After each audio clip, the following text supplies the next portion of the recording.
nature is like a picture and it's like a new picture, but then it's like you're never gonna be able to see the same picture again. Right, yeah, and you can't capture every single moment to account for all of that change. Yeah. See. With the surprise and not unknown thing, I feel like it does make sense because whenever I go to the beach, like I first get there and I'm like, oh my gosh, like the waves are so pretty, and after you're there for a while, you're not constantly thinking of like every single wave, you know, like it's like it's not unknown to you, but it still takes you by surprise every time it like crashes. Okay, good. So it might be moving in these kind of cycles, your sort of perspective. And this makes sense to me, like this idea, because he's talking about the influence that society has on us versus this sort of like individual divine self that can escape society. And you're both at once. You're never not both of those things. Yeah.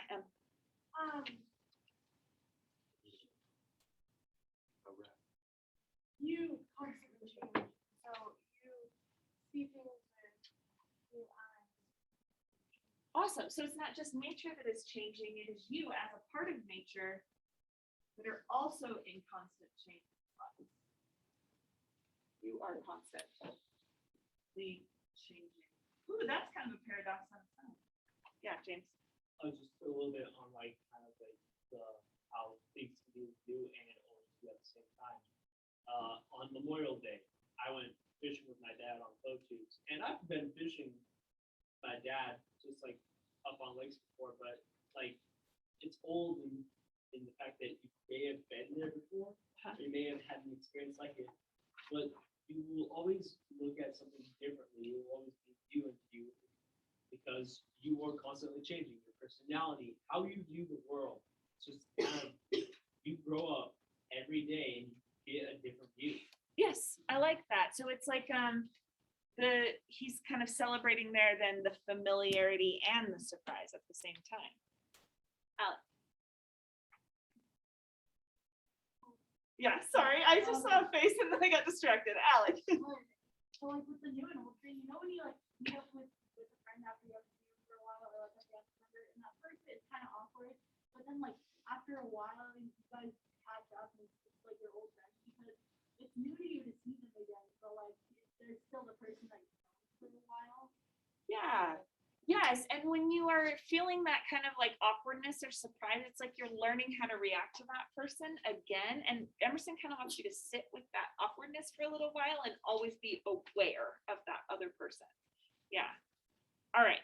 Arwen, did you have something you want to add? I just wanted to say like it does say something about the story, so I always let it and how every time we could all excited and then the second one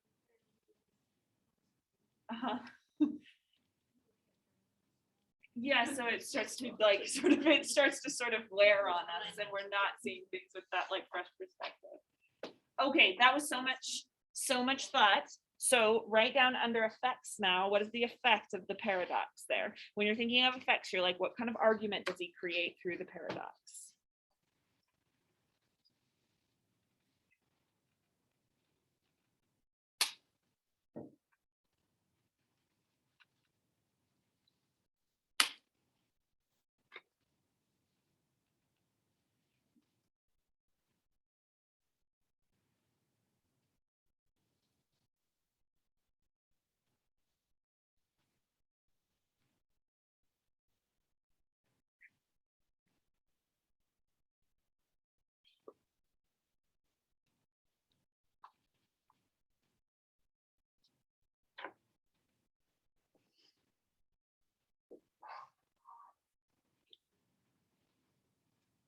And then you need a partner for this next bit. I'll give you like 15 seconds to find a partner. It's okay if you want to move around. But then once after 15 seconds, I'll pair you up. So go ahead, find a partner. Take your Emerson with you.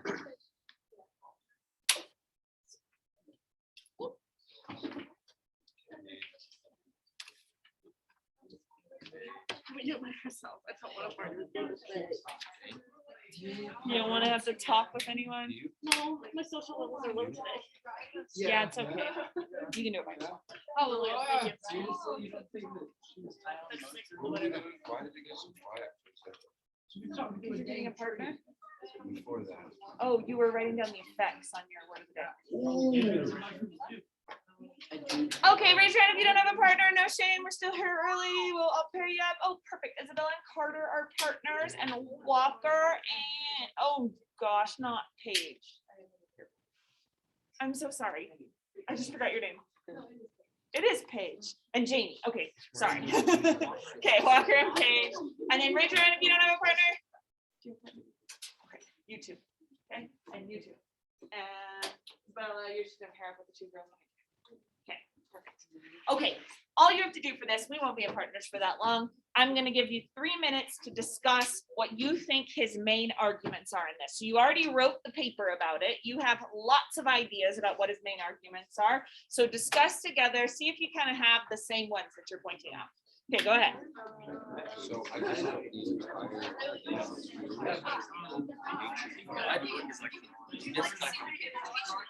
You have the wrong books. That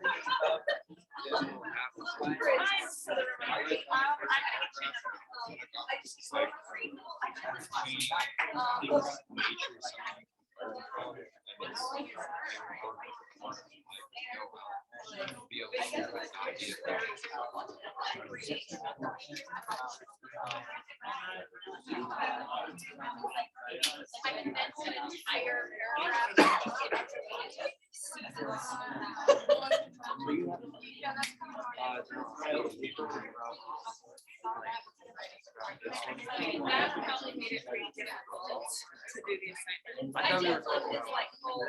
Did you write about like page names? And you wrote it about this? Fine, let's do that. That sounds great. Here's a one that's not messed up. I think.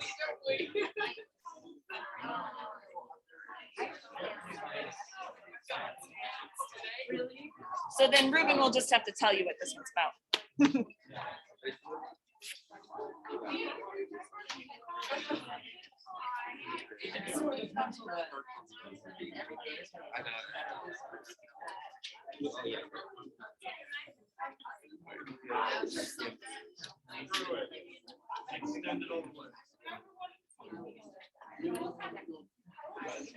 Okay, I feel like you guys are ready to move on. So what you are going to do now is you are going to try to encompass his entire argument, what you both think is his entire argument, into one sentence. So basically you're writing a thesis statement for him.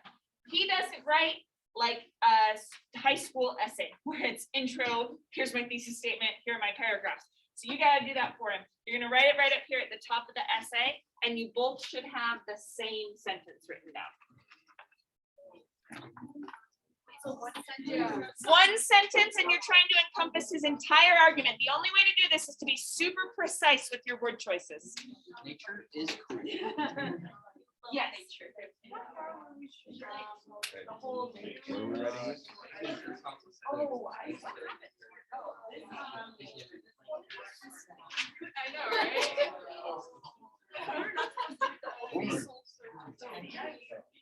Wait,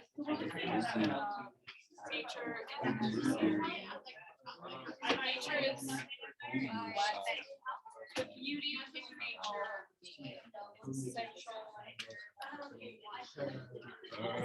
Okay, the central. Nature.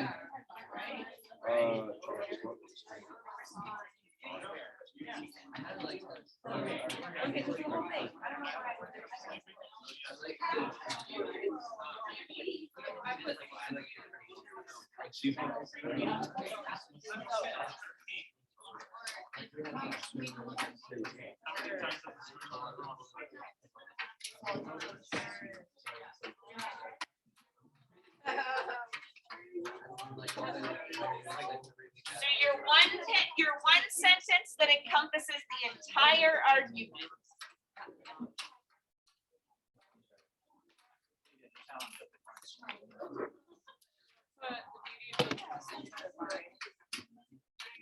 Remember, for a thesis statement to be good, it needs to be specific about what the argument is. So nature is beautiful is not a good one.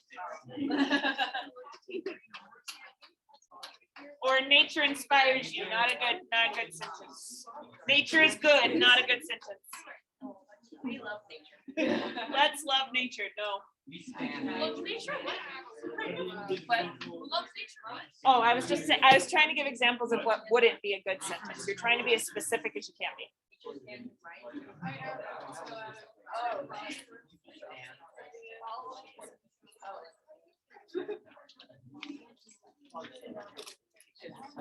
Combine greatly and that's together.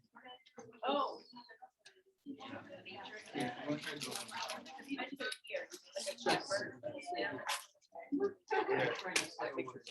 gonna give you 2 more minutes and then I'm gonna come randomly give you a marker to come put it on the board. Bigger. Nature is an integral part of experience. That's beautiful. What? It was. I think it's like, you know, romantic thing. Almost unknown to everybody. I wrote that nature shows change in ourselves through our experiences. I was like,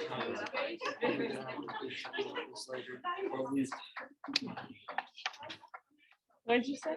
nature shows change in ourselves through our experiences with it. I like that. As a start. I have no clue how I got this on. It looks like a skid from. Oh, you're not talking about your Oh, drawing no, I there. threw Okay. fire around it 'cause it looked like- Because I was like, I know how you got that. No, that stuff. I- Middle right there. I I have see. no clue how I got that part.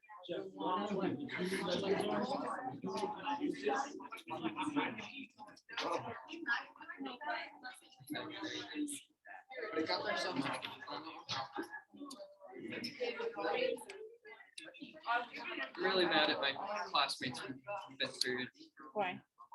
They didn't tell me I had ink on my face. I was in printmaking. That is rude. Yeah. Oh, I was like, speaking of that,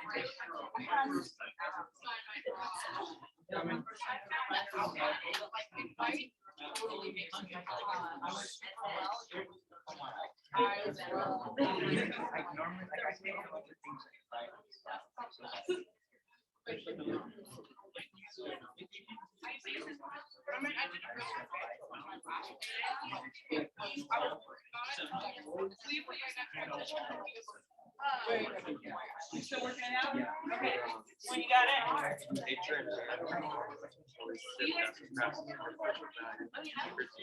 are you in first?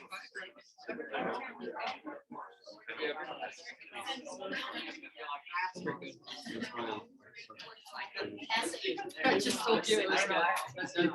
That's why I said, yeah, I do. I like it. Especially room of That's why I don't like to take. I like that. That makes sense. Exactly. Yes, it is. So this should be a quote. Oh, it's right up there.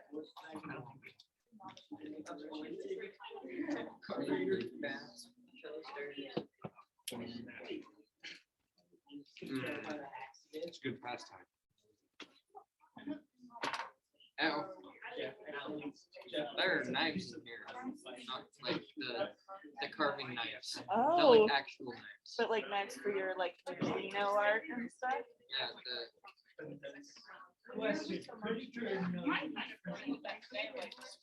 the knives for this tan thing, Oh, yep. the carving. Well, then I'm glad I got back to you. It's from a while ago.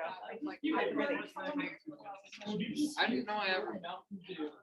I still have one, but I do remember that this is also mine. I don't know. I don't either. I'm pretty sure it was yours. Well, I am too, because 'Cause you leave things. I leave things a lot. But I probably shouldn't have said that first part. There are knives. Okay, everybody give me your attention. We're gonna examine these sentences, see if they work. Okay, let me get your attention. Okay, life is observed individually, personally. Sorry, I can't read it. Absorbing and finding one's path through life. Okay, life is observed individually, personally absorbing and finding one's path through life. Yeah. All right. What do we think of this sentence as a way of encompassing this argument? Observed individually. I like that. What does that mean? Other people, not the people who wrote it. Yeah, what does that mean? You observe it by yourself. Okay, so it's like alone, you're observing. Yes. Take the time to like see through your own thoughts. Okay, so it sounds like it's not just that it is observed individually, but that it ought to be.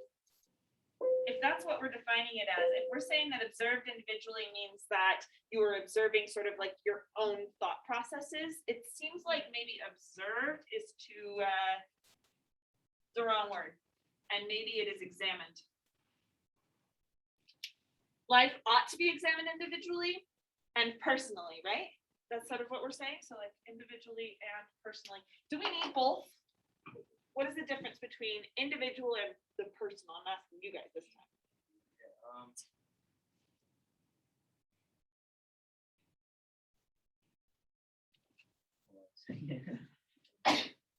Personal is more like your feelings and your thoughts, Uh-huh. but individual like for the facts. Okay, so like your individuality. Yeah, I feel like it's like one flow, I guess, and then personally is more tied to emotion. Okay. I think you're okay not having.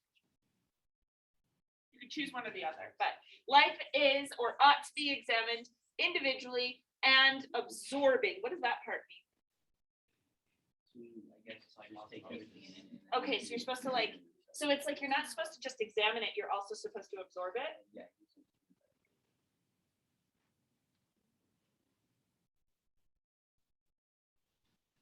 Life ought to be examined and absorbed individually, and maybe it's like an in order to find one's path through life. Okay, I'll do this to all of them, just so you guys know. Not only picking on them. Okay, people become a product of their environment. What does that mean in terms of nature? Whose is this? Okay, other people, not that group. What does it mean that people become a product of their environment in this essay, Zoe? The things you're around. Okay, because of influence, and this influence leads to action. Okay, Marlon? Your environment kind of moves people more. Your around environment. So The library and like football. So molds your personality. Okay. Okay. When you are with like certain things, you act different. Like if you're with people rather than when you're alone. Probably don't talk to yourself. If you do, it's to yourself, not to other people. Okay. So we're changing according to context. Could be part of it. Ammon? It's like the scientific nature versus nurture, where it's like the environment or nature where you're at creates you. Okay. So it is like nature equals what's the word I'm looking for? Opposite of free will determines you. Determining.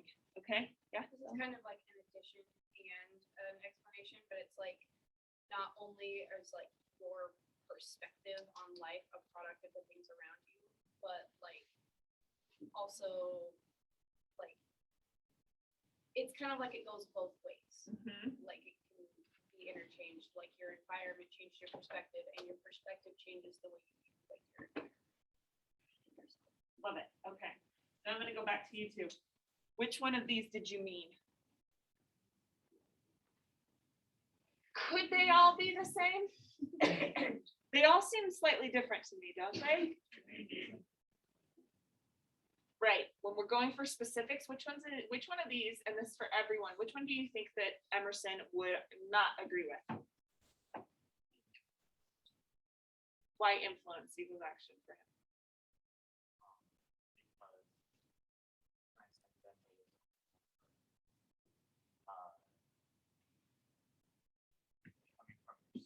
Yes. it doesn't want to not. Good, yeah. It's not even to be influenced by nature. You're supposed to be inspired by nature, but you're not supposed to be influenced in the way that it is like guiding you. So then what do you think about this one, that you're determined by nature? No, you should be determined by your divine self, right? And yes, your self is nature, but like that means that there's nothing that's determining you. It can be spur of the moment. It can be like intuition. Perspective is a product of the context, and the context changes your perspective. Would Emerson agree with that point? Maybe. I think so. Yeah, I think that could be it. And then that nature molds our personality. What do you think of that one? I think in some ways, potentially, like it's like if you pay close enough attention to nature and you sort of are inspired by nature, then you might find a way to like be more in touch with your divine self. But to just say that nature is molding us, that sounds like it's determined, like you don't have much choice in that. So we ought to be really careful with the specifics of it to really get at what he's talking about. Nature is good for the soul. What do you guys think about this one? I think you would agree with that one. What can we do to make this one more specific so that we understand what it means by good? Yeah, that's true. Yeah, Isabella. Okay, could be about healing. In what way does it heal the soul? Why is the soul sick to begin with? According to him, because of influence. And what influence? People. Okay, sick because of societal influence. Is he saying that society is like this bad influence and that, well, I should put it another way, that everything in society is evil and wrong? He's not saying that. What is he saying about society? Like, what makes it a bad influence? Is Emerson Riley?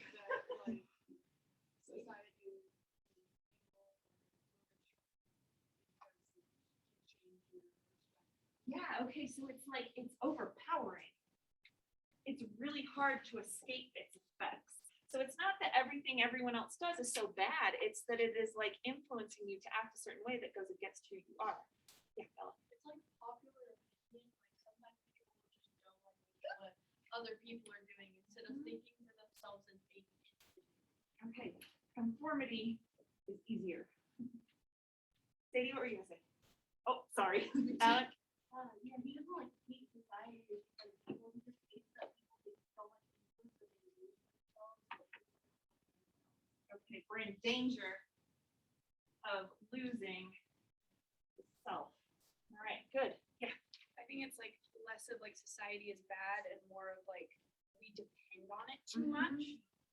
And like we depend on like the thoughts and the like the group, I don't know, like the what the group believes to be the best. And we Yeah. don't go like almost like nature is like an escape from that. Good. So I'm gonna call it the mob because it kind of gets at that idea. I like that. Okay. So this is the problem, and it's saying nature is going to be the solution. In what way is nature going to offer solution to this problem? That will get us to what is good about nature. Yeah. Well, kind of back to what I was saying, like there is none of those like societal rules within nature, and it is an escape from that. Okay. Does it have The animal? social rules? Escape from dependence. I'm sorry, I've already read Kennedy's and Carter, so I'm going to pick on Carter here for a second. I think both of you talked about this, but what is so nice about being in nature as opposed to being a part of society, according to Emerson? You guys remember just what you wrote? That's okay. It's kind of a leading question, but you guys both wrote, I think, about how nature is not judgmental. Is that true? Yeah, that nature is kind of like a neutral in that way. So I'm going to put this. Sorry. Nature is neutral in that it doesn't care if you conform or not. Okay. Last one. You cannot experience nature in its fullness until you look past the clouded lens of society. Not solid complex. I like clouds. You cannot experience nature in its fullness. Okay, tell me about that phrase. What does it mean to experience nature in its fullness? Well, one of the things I like that like this talked about, it reminded me kind of like the premise of The Little Prince, of like how like children are like can view it better. And I think it's kind of that societal influence. You have like these almost like, how do I describe this? It's like society has told you what to think about nature rather than just coming from yourself in a way. And like escaping that gives you like your own perspective, and you can kind of escape the perspective that's been told to you. Okay, good. So clouded lens here is about kind of an old traditional perspective. Along with that, he talks a lot about like the childlike view on things in nature, and how they're not perfect yet. And at one point, let's see if I can find it. He talks about here. The sun illuminates only the eye of the man, but shines into the eye of the heart. Yes, good. And so, like adults, it just kind of they just see it, and then children see wonder things. They like, feel it. They're unproductive. Good. I love this. Yeah, wonderful. Yes. Yeah, you guys can always just go. You don't have to ask me. All right. We're adults. What I am hoping from looking at all these is that you're looking at your own sentence and you're also thinking about how it could have been one up here that we were like taking apart and asking questions about. True? Kind of. Okay. So there's 3 points to Emerson's nature essay, because these are all touching on different things. And how could it be fully encompassing his argument if we are only looking at, if we're looking at different things in each one? Like this one is about changing perspective. This one's about absorbing so that you can make decisions in the future. This one is about your soul and the evils of society. And then this one is also about that clouded lens of society and then how to approach nature. So I think there's 3 things that need to be in the sentence in order to fully encompass the argument. Number 1, there needs to be some kind of idea of a rejection of received wisdom. What that means is like reject the old or the traditional or, you know, what you've heard. Reject that as just being fact because you heard it from a good source, you know, just because Socrates says it doesn't mean we have to believe it. Just because, you know, your pastor said it, it doesn't mean you have to believe it. Number 2, needs to have something in here about nature's use for man. So that's where this one comes from, the use. And you want to be specific about what exactly humans are supposed to use it for. And then number 3, one thing that was not really in these is this idea of beauty.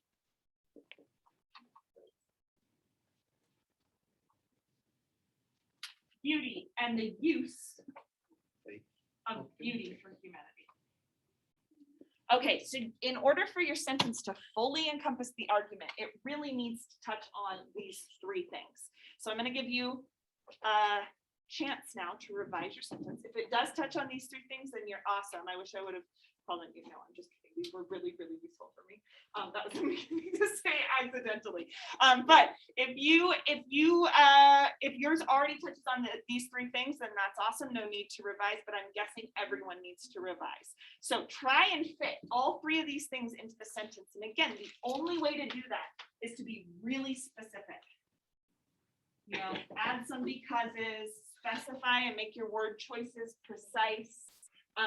Think about how this actually happens. Think about your metaphors that you are using and how you can make them literal. Okay, I'm going to give you 4 minutes this time to try and revise your sentence with your partner.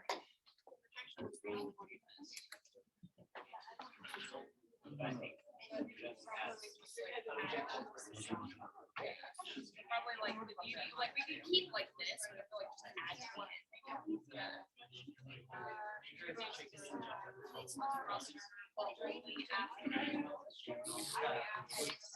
Or like I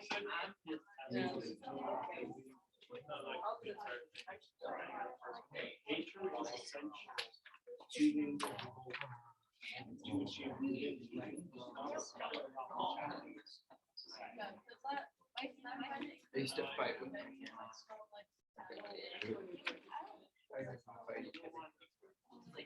not like they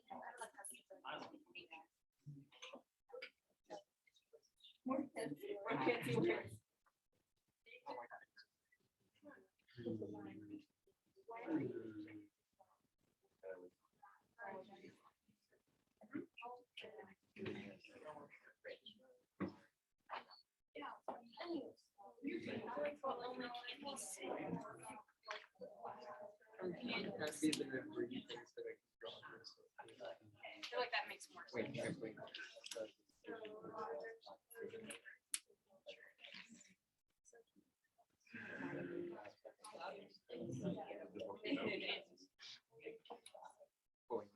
Wait.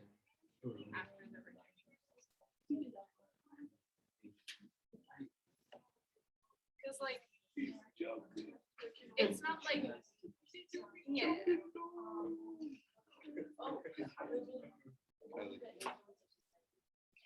Yeah. I don't like that you're supposed to. You're saying, David, nature, the use that we make of it is to sort of like be inspired by Man's use it. of nature, to go nature's use of towards- man. To go towards, Nature's use of your mom. towards your own path, right? So you already are talking about how man uses nature. But in order to make that more specific, you want to say how it is doing this, and like how is it inspiring you to go down your own path? Like, what does it mean to go down your own path? In literal terms. Yeah.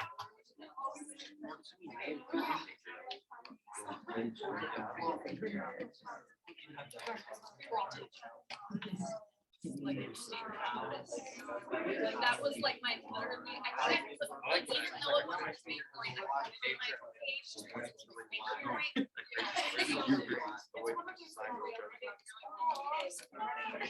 Well, and I felt like it also just like it was the thing that added the most to his answer. I'm trying to finger print myself. Like I feel like I needed to explain. Do you have your sentence written down? Yeah. Okay, then that's fine. What if I didn't work? This post is a Ben Franklin.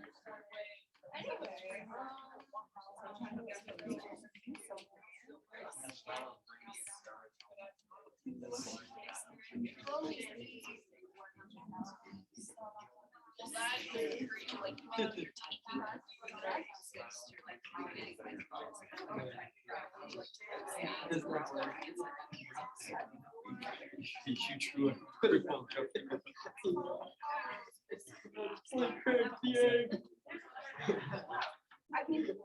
No, that wouldn't be fair. If you like get arms and legs, it'd be impossible to crack.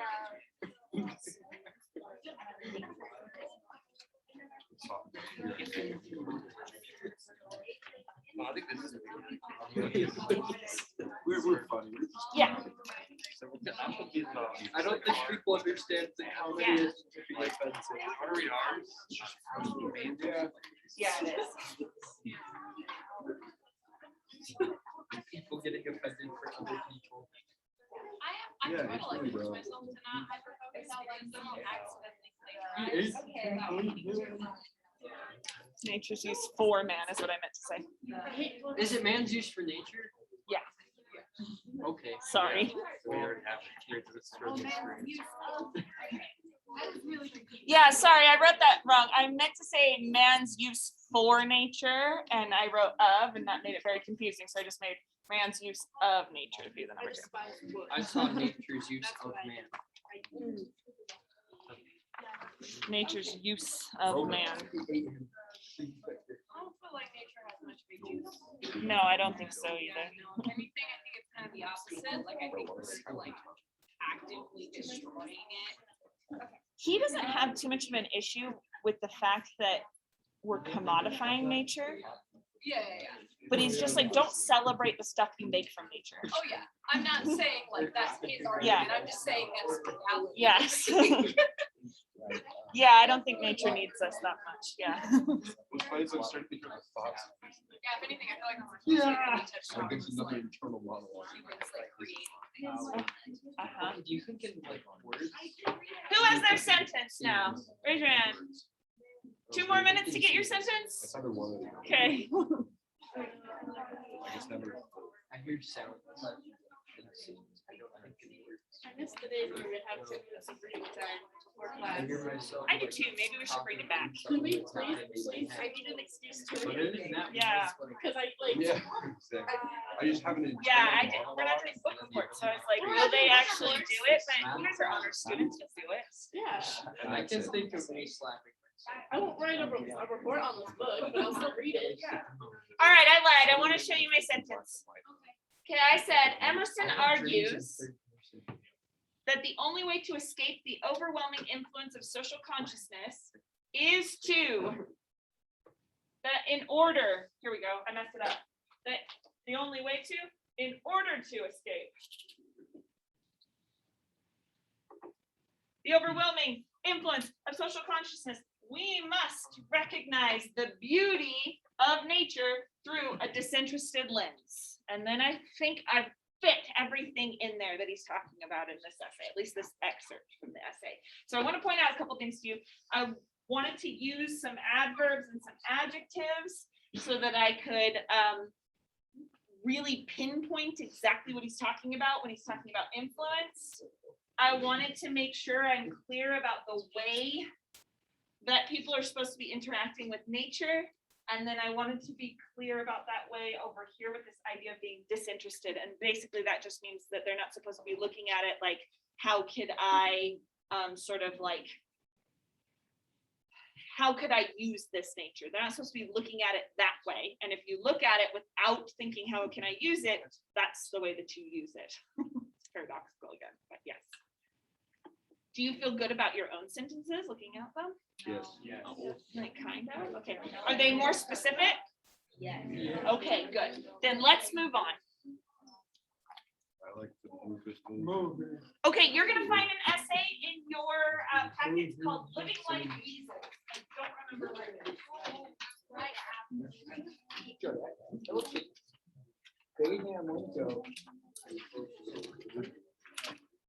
Abraham Lincoln. It's almost the last thing in your packets. It's in the pink pages. How do you draw the Clash of Clans guy that's on the home screen? Do you know what I'm talking Living about? Like Weasels is actually very The barbarian. yeah. His eyes are different So, like- sizes. What are we doing? So it's one of the very last essays in the pink pages. It looks like this. It's double spaced. Why? Because they did, and I did. At the bottom, it says page 23, but that's kind of meaningless. What's at the, oh, never mind, I found it because of that. I was gonna ask what the name was. At this point, if you can't find it, have your neighbors show you where it is and feel embarrassed. Okay. We're gonna do a little story time. I'm going to read this one out loud to you, It's like we're afraid. What? but only if we're silent because I can't read at this volume the whole time. Okay. So I'm going to read this one out loud to you. While I'm reading, you are going to you're going to listen and mark where you think that there's some influence from Emerson coming through. Annie Dillard wrote this in the 80s, I think. I'm going to say 80s, maybe 90s. And she is definitely influenced by transcendentalism and specifically that essay that we just wrote about or read about nature. So you're going to mark that, take, a couple little notes to the side as you're listening. Okay, it's a little bit long. So here we go. You ready? Right. A weasel is wild. Who knows what it thinks? He sleeps in his underground den, his tail draped over his nose. Sometimes he lives in his den for 2 days without leaving. Outside he stalks rabbits, mice, muskrats, and birds, killing more bodies than he can eat warm and often dragging the carcasses home. Obedient to instinct, he bites his prey at the neck, either splitting the jugular vein at the throat or crunching the brain at the base of the skull, and he does not let go. One naturalist refused to kill a weasel who was socketed into his hand deeply as a rattlesnake. The man would in no way pry the tiny weasel off. He could in no way, and he had to walk half a mile to water, the weasel dangling from his palm, and soak him off like a stubborn label. And once, says Ernest Thompson Seton, once a man shot an eagle out of the sky. He examined the eagle and found the dry skull of a weasel fixed by the jaws to his throat. The The supposition is that the eagle had pounced on the weasel, and the weasel swiveled and bit as instinct taught him, tooth to neck, and nearly won. I would like to have seen that eagle from the air a few weeks or months before he was shot. Was the whole weasel still attached to his feathered throat, a fur pendant? Or did the eagle eat what he could reach, gutting the living weasel with his talons before his breast, bending his beak, cleaning the beautiful airborne bones? I've been reading about weasels because I saw one last week. I startled the weasel, who startled me, and we exchanged a long glance. 20 minutes from my house, through the woods by the quarry and across the highway, is Holland's Pond, a remarkable piece of shallowness, where I like to go at sunset and sit on a tree trunk. Holland's Pond is also called Murray's Pond. It covers 2 acres of bottomland near Tinker Creek, with 6 inches of water and 6,000 lily pads. In winter, brown and white steers stand in the middle of it, merely dampening their hooves. From the distant shore, they look like miracle itself, complete with miracle's nonchalance. Now, in summer, the steers are gone. The water lilies have blossomed and spread to a green horizontal plain that is terra firma to plodding blackbirds and tremulous ceiling to black leeches, crayfish, and carp. This is, mind you, suburbia. It's a 5-minute walk in 3 directions to rows of houses, though none is visible here. There's a 55-mile-per-hour highway at one end of the pond and a nesting pair of wood ducks at the other. Under every bush is a muskrat hole or a beer can. The far end is an alternating series of fields and woods, threaded everywhere with motorcycle tracks, in whose bare clay wild turtles lay eggs. So I had crossed the highway, stepped over 2 low barbed wire fences, and traced the motorcycle path in all gratitude through the wild rose and poison ivy of the pond's shoreline up into high grassy fields. Then I cut down through the woods to the mossy fallen tree where I sit. This tree is excellent. It makes a dry, upholstered bench at the upper marshy end of the pond, a plush jetty raised from the thorny shore between a shallow blue body of water and a deep blue body of sky. The sun had just set. I was relaxed on the tree trunk, ensconced in the lap of lichen, watching the lily pads at my feet tremble and part dreamily over the thrusting path of a carp. A yellow bird appeared to my right and flew behind me. It caught my eye. I swiveled around, and the next instant, inexplicably, I was looking down at a weasel who was looking up at me. Weasel. I'd never seen one wild before. He was 10 inches long, thin as a curve, a muscled ribbon, brown as fruitwood, soft-furred, alert. His face was fierce, small and pointed as a lizard's. He would have made a good arrowhead. There was just a dot of chin, maybe 2 brown hairs worth, and then the pure white fur began that spread down his underside. He had 2 black eyes I didn't see. Any more than you see a window. The weasel was stunned into stillness as he was emerging from beneath an enormous, shaggy, wild rose bush 4 feet away. I was stunned into stillness, twisted backward on the tree trunk. Our eyes locked, and someone threw away the key. Our look was as if 2 lovers or deadly enemies met unexpectedly on an overgrown path when each had been thinking of something else, a clearing blow to the gut. It was also a bright blow to the brain, or a sudden beating of brains, with all the charge and intimate grate of rubbed balloons. It emptied our lungs. It felled the forest, moved the fields, and drained the pond. The world dismantled and tumbled into that black hole of eyes. If you and I looked at each other that way, our skulls would split and drop to our shoulders, but we don't. We keep our skulls. So he disappeared. This was only last week, and already I don't remember what shattered the enchantment. I think I blinked. I think I retrieved my brain from the weasel's brain and tried to memorize what I was seeing, and the weasel felt the yank of separation, the careening splashdown into real life, and the urgent current of instinct. He vanished under the wild rose. I waited motionless, my mind suddenly full of data and my spirit with pleadings, but he didn't return. Please do not tell me about approach avoidance conflicts. I tell you, I've been in that weasel's brain for 60 seconds and he was in mine. Brains are private places, muttering through unique and secret tapes, but the weasel and I both plugged into another tape simultaneously for a sweet and shocking time. Can I help it if it was a blank? What goes on in his brain the rest of the time? What does a weasel think about? He won't say. His journal is tracks in clay, a spray of feathers, mouse blood and bone, uncollected, unconnected, loose leaf and blown. I'd like to learn or remember how to live. I came to Holland's Pond not so much to learn how to live as, frankly, to forget about it. That is, I don't think I can learn from a wild animal how to live in particular. Shall I suck warm blood, hold my tail high, walk with my footprints precisely over the prints of my hands? But I might learn something of mindlessness, something of the purity of living in the physical sense and the dignity of living without bias or motive. The weasel lives in necessity and we live in choice. hating necessity and dying at the last ignobly in its talons. I would like to live as I should, or as the weasel lives as he should. And I suspect that for me, the way is like the weasel's, open to time and death painlessly, noticing everything, remembering nothing, choosing the given with a fierce and pointed will. I missed my chance. I should have gone for the throat.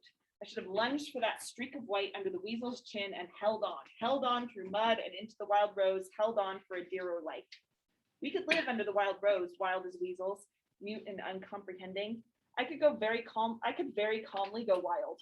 I could live 2 days in the den, curled, leaning on mouse fur, sniffing bird bones, blinking, licking, breathing musk, my hair tangled in the roots of grasses. Down is a good place to go where the mind is single. Down is out of your ever-loving mind and back to your careless senses.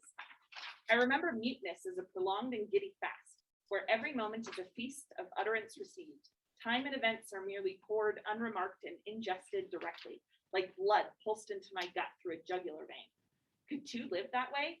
Could two live under the wild rose and explore by the pond so that the smooth mind of each is everywhere present to the other and is received and as unchallenged as falling snow? We could, we can live any way we want. People take vows of poverty, chastity, and obedience, even of silence by choice. The thing is to stalk your calling in a certain skilled and supple way, to locate the most tender and live spot and plug into that pulse. This is yielding, not fighting. A weasel doesn't attack anything. A weasel lives as he's meant to, yielding at every moment to the perfect freedom of single necessity. I think it would be well and proper and obedient and pure to grasp your one necessity and not let it go, to dangle from it limp wherever it takes you. Then even death, where you're going, no matter how you live, cannot you part. Seize it and let it seize you up aloft even, till your eyes burn out and drop. Let your musky flesh fall off in shreds, and let your very bones unhinge and scatter, loosened over fields and woods, lightly, thoughtless, from any height at all, from as high as eagles. Living like weasels. All right. So you had the task of like marking where you're seeing some similarities between Emerson and this essay, right? So talk together, the same person you've been talking to for 2 minutes about what similarities you're seeing.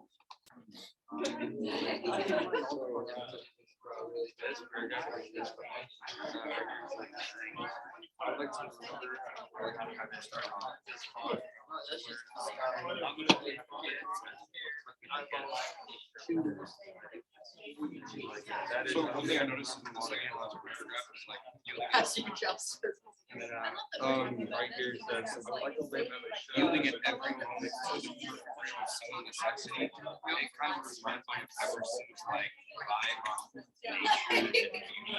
You don't have to right here be a part of this society that stresses so much. I don't remember much, but it's like nature's beautiful. Yeah, Like what she's talking about. Yeah. Something like that. Pretty much like this shallowness. Yeah.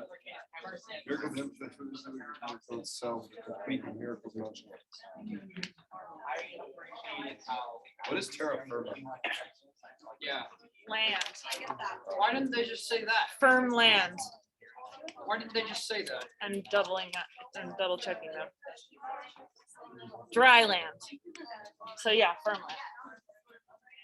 That's not necessarily true. Goblin Valley is so dry and it's all crumbly. So dry land is more dry.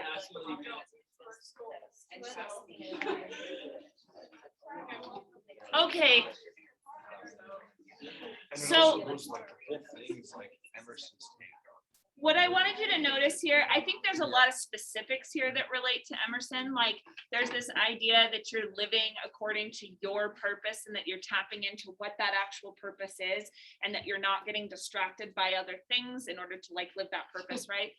But I think overall, the project that she's doing is actually exactly what Emerson is asking you guys to do, like us to do, which is to kind of personify nature in some way, to see either yourself as nature or nature nature as yourself and to gain inspiration from that. So here she's looking at the weasel, and we imagine her just like sitting by the pond for hours and sort of just letting things flow, you know, the way we did when we were outside, but I didn't see any weasels. And then this weasel comes along and she gains that kind of inspiration from the weasel, right? And I want to look at the way she's writing about that experience because it's really good. It's, even if you're not all about this kind of like lyrical writing, it's very good. She's a masterful writer. Just look at the last paragraph on the first page where she just describes the pond. And think about how this is like creating this picture for you. 20 minutes from my house, through the woods, by the quarry, across the highway is Holland's Pond, a remarkable piece of shallowness. Automatically, by calling it a remarkable piece of shallowness, rather than just saying the pond was shallow, she's like, creates this idea that like a piece of shallowness, it's like this special little place that you go to, right? Where I like to go at sunset, so we get this time of day, and sit on a tree trunk. Holland's Pond is also called Murray's Pond, so we get some facts about it, and it covers 2 acres of bottomland near Tinker Creek, I can't talk, with 6 inches of water and 6,000 lily pads. Do you think she's counted the lily pads?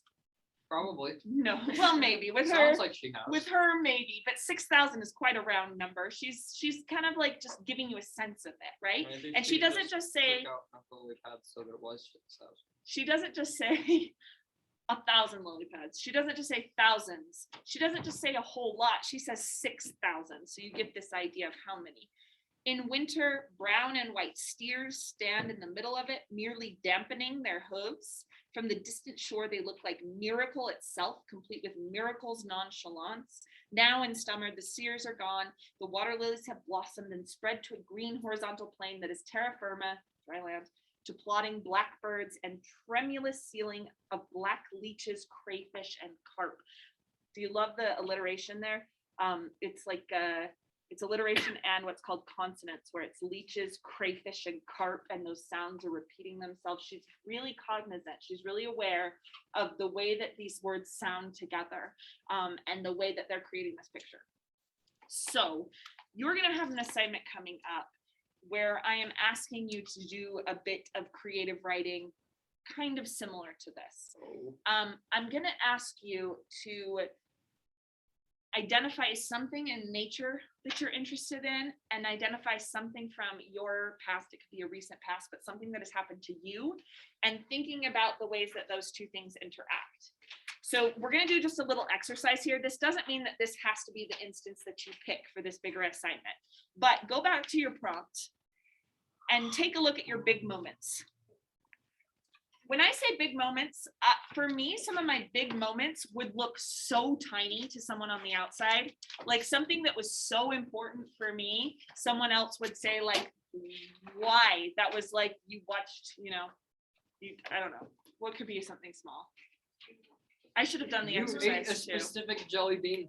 Yeah, that's it. I ate a specific jelly bean and it like changed my life in some really significant way, right? I saw a weasel and it changed my life in a very significant way. It could be something like that, or it could be something really big, like something that was very important to you. I met my boyfriend, or I converted to a religion, something like that. Like it could be something really big, could be something small. You're just seeing it as an important moment for you, some moment that sparked some kind of change for you. So you have these 3 moments. I want you to just pick one of them. And you are just going to continue in your prompt, in your notes, for 10 minutes. And you're going to set the scene for that moment. So the same way that Annie Dillard sets the scene for her moment with the weasel, I want you to try and set the scene with these descriptive details. And you can get as descriptive as you want, as metaphorical as you want. Up here on the board, we were talking about precision. You can be as precise or as vague as you want. This is your setting. All right. Made me happy. The goal, though, is to create a scene where your reader would fully understand kind of the picture of that setting that you want them to get. Okay, does anyone have any questions? Yes. My big moment is how it's prolonged a little bit.